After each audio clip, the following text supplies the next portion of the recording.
Hi friends, good morning. ఈరోజు morning డ్యూటీకి వెళ్తుంటే పొగమంచు వల్ల రోడ్డు ఏం కనపడతలేదు ఫ్రెండ్స్. కనుక ఫ్రెండ్స్ అందరూ కూడా డ్రైవర్లు అందరూ కూడా రోడ్డు మీద వెళ్ళేటప్పుడు కొంచెం నెమ్మదిగా చూసుకుని వెళ్ళండి ఫ్రెండ్స్. అత్యవసరం అయితేనే కానీ వెళ్ళకండి ఫ్రెండ్స్. రోడ్డు అసలు లేదు, రోడ్డు అంతా కూడా పొగమంచుతో కప్పి ఉన్నది. కనుక మీ అందరూ కూడా సేఫ్గా డ్రైవ్ చేసుకుని వెళ్ళండి ఫ్రెండ్స్.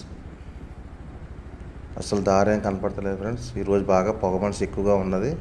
కనుక మీ అందరూ కూడా చూసుకొని వెళ్ళండి friends. Safe driving friends. Bye.